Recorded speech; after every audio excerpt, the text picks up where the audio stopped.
အားလုံးပဲမင်္ဂလာပါကျွန်တော်တို့ Step 2 Engineer Channel မှာပြန်လည်ကြိုဆိုလိုက်ပါတယ်ဒီနေ့ပြောပြချင်တဲ့အကြောင်းအရာကပြီးခဲ့တဲ့အပတ်ကကျွန်တော်တို့ပြောခဲ့တဲ့ pressure vessel တွေဘယ်လိုတည်ဆောက်မလဲဆိုတဲ့series မှာပါတဲ့ specification အကြောင်းနဲ့ပတ်သက်ပြီးကျွန်တော်တို့ကဆက်ပြောမှာပါအဲ specification တွေကရှေ့တစ်ပတ်မှာတော့ specification တွေဘယ်လိုဖြစ်လာတယ်ဆိုတာပြောခဲ့တယ်အခုဒီ specification တွေရလာပြီ general specification တွေကိုရလာပြီအဲ့ဒီအချိန်မှာဒီ company ကြီးတစ်ခုကသူ့ရဲ့ကိုယ်ပိုင် specification ကိုတည်ပြီးသွားရေးပြီးသွားလို့ရှိရင်ဒီ specification ကိုဒီကမ္ဘာအရှေ့ချမ်းမှာရှိတဲ့ project အတွက်လည်းဒီဟာပဲကမ္ဘာအနောက်ချမ်းမှာရှိတဲ့ project အတွက်လည်းဒီဟာပဲအရန်အေးတဲ့နေရာမှာရှိတဲ့ project ဆိုလဲဒီဟာပဲဆိုပြီးပြန်ပေးလို့မရပါဘူး။ဘာဖြစ်လို့လဲဆိုတော့သူတို့ရဲ့ယာတိဥအခြေအနေတွေရှိတယ်သူတို့စီမှာရှိတဲ့ငလျင်ကြောတွေရဲ့အခြေအနေတွေရှိတယ်သို့မဟုတ်ဒေတာဆိုင်ရာအစိုးရတွေနဲ့ဒေတာဆိုင်ရာဒီဒီဇိုင်းအဖွဲ့အစည်းတွေရဲ့သတ်မှတ်ထားတဲ့အဖွဲ့အစည်းတွေငါတို့ဒေတာမှာစောင့်မယ်ဆိုလို့ရှိရင်တော့ဒီ document တွေပါရမယ်ဒီလိုmanufacturer တွေကလည်းဒီပစ္စည်းဒီစာရွက်စာတမ်းတွေပါရမယ်ဆိုတဲ့အချက်လက်တွေလိုအပ်ချက်တွေကိုသူတို့ကထပ်ပေါင်းပြီးတော့တနေရာနဲ့တနေရာမတူတဲ့အခြေအနေတွေကိုပြန်ပြီးတော့ပြုပြင်ဆင်ရတာအဲ့ဒါကြောင့်မလို့ project တစ်ခုအတွက်ဆိုလို့ရှိရင်မြည်တို့ပင်ဆိုစီကမှုသူတို့ကproject တိုင်းအတွက်လိုအပ်တဲ့ specification ကိုတစ်ချိန်ပြန်ပြီးတော့ပြင်ရပါတယ်အဲ့ဒီလိုနဲ့ဒီ project တစ်ခုစီမှာဆိုလို့ရှိရင်ဘယ်လိုဟာမျိုးတွေပါလာမလဲဆိုတော့ document တွေကိုဘယ်လိုတင်ရမလဲဆိုတော့ specification for documentation နောက်ပြီးတော့ general specification လို့ခေါ်တဲ့သူတို့ရဲ့အခြေခံလိုအပ်ချက်တွေ company ရဲ့အခြေခံလိုအပ်ချက်တွေပါတဲ့ specification နောက်ပြီးတော့ heat exchanger အတွက်ဆိုဘယ်အကြောင်းအရာတွေထည့်စဉ်းစားရမယ်ဆိုတော့ general specification for heat exchanger pressure vessel အတွက်ဆိုရင် general specification for pressure vessel နောက်ပြီးတော့ material တွေဘယ် material တွေကိုတော့hard နဲ့ block နဲ့လောက်ရမယ်ဘယ် material တွေဘယ်လိုသုံးရဘယ် material ကိုသုံးခွင့်ရှိတယ်ဆိုတော့ material နဲ့ပတ်သက်တဲ့ specification တွေလည်းပါမယ် piping နဲ့ specification တွေပါမယ်အဲ့ဒီလိုနဲ့ specification မျိုးစုံကိုဘယ် specification ရဲ့ revision number ဘယ်လောက်ဘယ် specification ရဲ့ revision number ဘယ်လောက်တွေပါတဲ့documentation တွေနဲ့ကိုက်ပြီးတော့ဝယ်သူတွေvendor တွေစီကိုသူတို့ကဒီ document နေနဲ့ဒီ data ရှိလိုအပ်တဲ့ data ရှိတဲ့အတိုင်းမင်းတို့ဒီပစ္စည်းကိုconstruction လုပ်နိုင်သလားဒီပစ္စည်းကိုစောင့်နိုင်လို့ရှင် fabrication လုပ်ပြီးတော့ငါတို့ပေးနိုင်မယ်ဆိုလို့ရှင်ငါတို့စီကို quotation ပို့ပါဆိုပြီးတော့သူက requisition for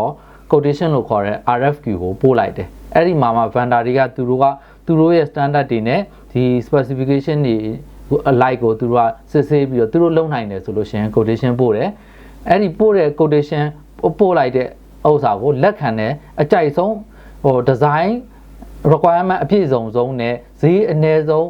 vendor ကိုသူတို့ကအလုပ်ပေးလိုက်တယ်အဲ့ဒီလိုအလုပ်ပေးလိုက်တဲ့အချိန်မှာဒီတိုင်းရိုးတန်းပေးလိုက်တာမဟုတ် purchase order လို့ခေါ်တဲ့ PO မှာသူတို့ကငါတို့ကတော့ဒီ document ဘလောက် data sheet revision ဘလောက်specification list မှာဒီ specification list ဘလောက် revision ဘလောက်နဲ့မင်းတို့ကိုဒီအလုပ်ဒီ vendor ကိုအလုပ်ပေးလိုက်ပါတယ်ဆိုပြီးတော့ PO မှာတစ်ခါတည်းထည့်ရေးလိုက်အဲ့ဒီလိုထည့်ရေးပြီးတော့မှအဲ့ဒါတွေအတိုင်းလိုက်လုံနိုင်တစ်ချိန်ချိန်မှာ project တစ်ခုရဲ့အလဲရောက်တော့မှငါတို့ပြောထားတဲ့ဥစ္စာကမင်းတို့ပေးတဲ့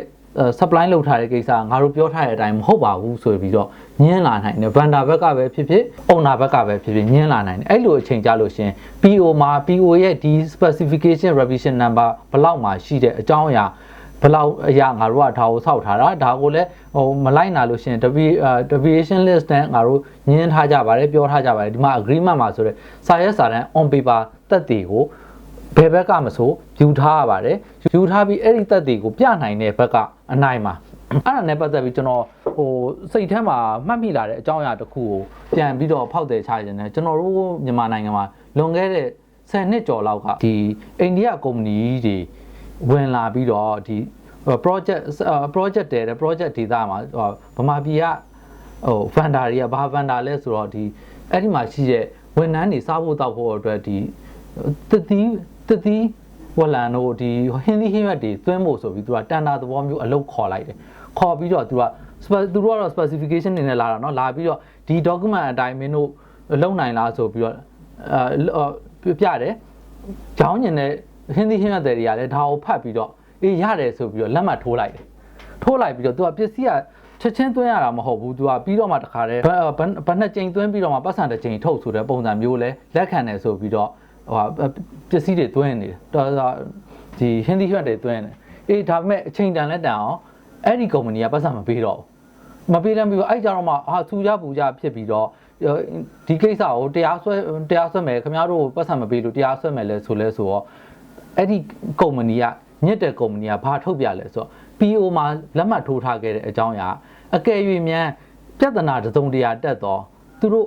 ဒီတရားစွဲကျင်တဲ့လူတွေကအိန္ဒိယနိုင်ငံရဲ့ကလကတ္တာမှာရှိတဲ့တရားရုံးမှာတရားစွဲမှသာလျှင်တရားဝင်ဖြစ်ပါတယ်ဆိုတော့စာအကြောင်းလေးသေးသေးလေးတစ်ကြောင်းပါတယ်အဲ့ဒါကိုအစတုန်းကတော့ကြည့်တယ်အရေးမပါဘူးဆိုပြီးတော့အဲ့ဒီ PO ရတဲ့စင်မှာဘာမှမပြောခဲ့ဘူးပြီးတော့မှတကယ်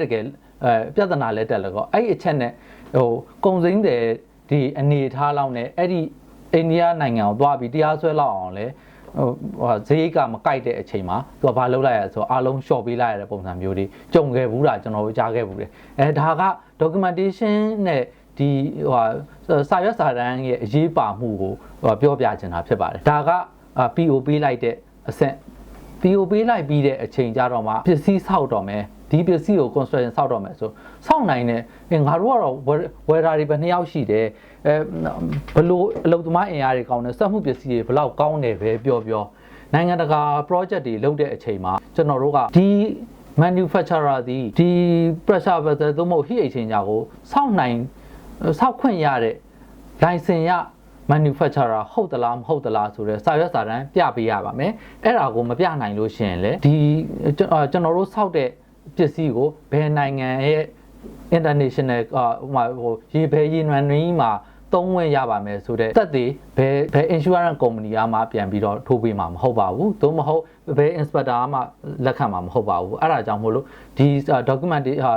ဆောက်လုပ်ခွင့် license ဆိုတာကိုလည်းအရေးကြီးပါသေးတယ်အခု PO ရလာပြီ PO ရလာပြီဆိုတဲ့အချိန်မှာအဲ့ဒီ pressure vessel ကိုတိဆောက်မဲ့ manufacturer တွေကဒီ pressure vessel တစ်ခုကိုတိဆောက်နိုင်စွမ်းရှိတဲ့ license ရ manufacturer တွေကပဲတိဆောက်မှဒီပစ္စည်းကို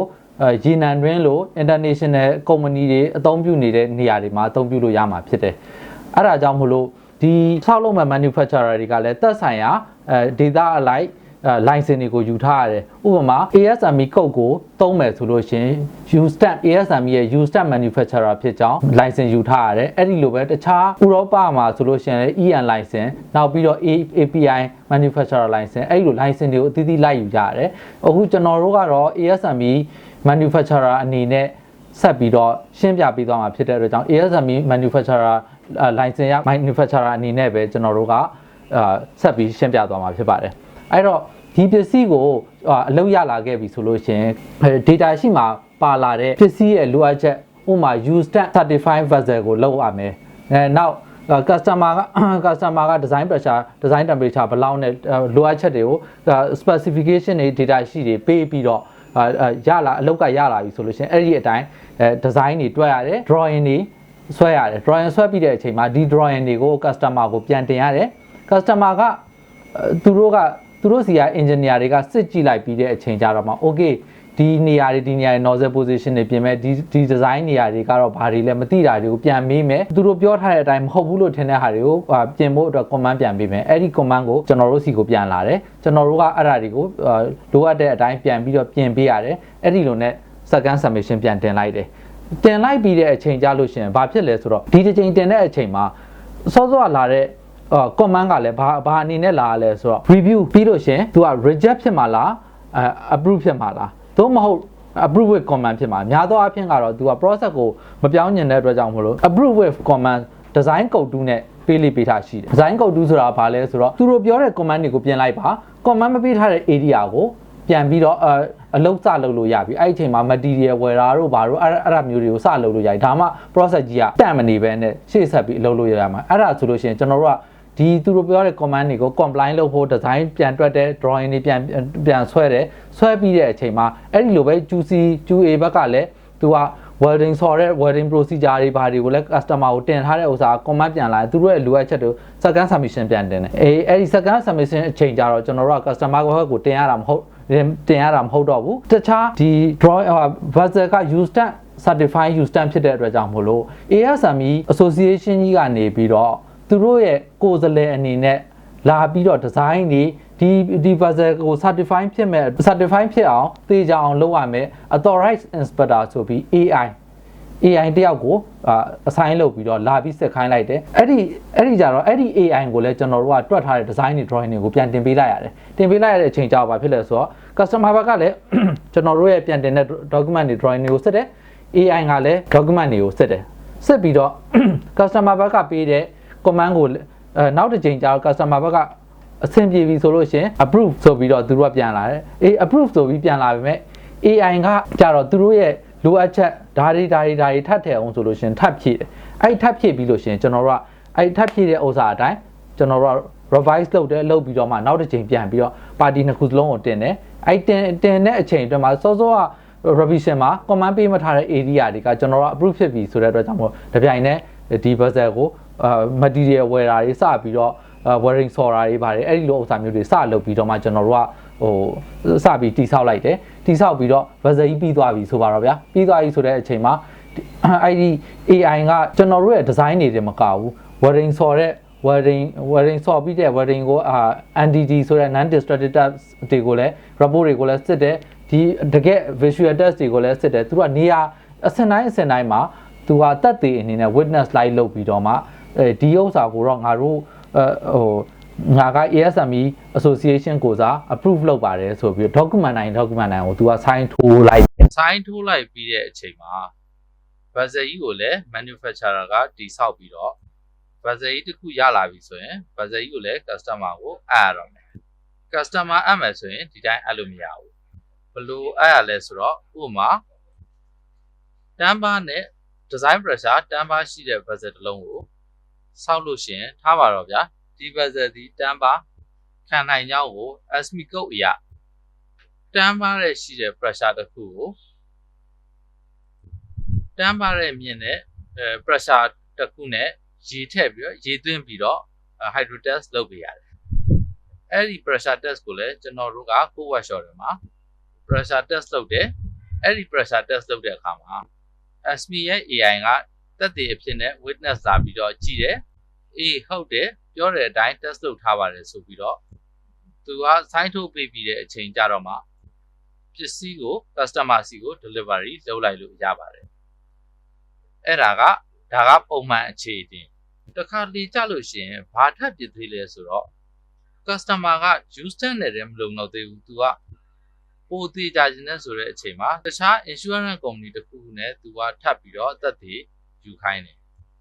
ထပ်ပြီးတော့ certify ဖြစ်ရမယ်ဆိုပြီးတော့သူတို့ကသတ်မှတ်ထားတယ်သူတို့ကလာပြီးတော့သူတို့ကလည်း witness လုပ်တယ်တခြား document တွေကိုလည်းသူတို့က use stamp AI လို့တယ်လို့ပဲသူတို့ကိုလည်းတင်ပေးရပြီးတော့သူတို့ကလည်းစစ်ပြီးတော့ DVC ကိုလက်မှတ်ထိုးပြီးတော့ certify လုပ်ပေးပါတယ်သူတို့ကငါတို့အနေနဲ့လည်း certify ဖြစ်တယ် use stamp AI ကလည်း certify ဖြစ်တယ်အဲ့ဒီလိုနဲ့နောက်ဆုံးမှာ document တွေကိုသူတို့ကလည်း use stamp ကလည်း approve လုပ်တယ်third party ကလည်း approve လုပ်ပြီးတော့ manufacturer ကအဲ့ဒီလိုအားလုံးက approve လုပ်ပြီးသွားပြီဆိုလို့ရှိရင် manufacturer က customer ကိုပစ္စည်းလဲ delivery လုပ်လိုက်လို့ရပြီပြီးလို့ရှိရင်သက်ဆိုင်ရာ certification တွေနဲ့ဒီ MDR တွေကိုတွဲပြီးတော့customer ကိုတင်လိုက်ပြီဆိုလို့ရှိရင်ဒါကျွန်တော်တို့က pressure vessel တစ်လုံးတင်တဲ့ process တစ်ခုပြီးသွားပြီဖြစ်ပါတယ်ဒါကတော့ pressure vessel တစ်လုံးတိဆောက်တဲ့အခြေခံသဘောတရားဖြစ်ပါတယ်ကျေးဇူးတင်ပါတယ်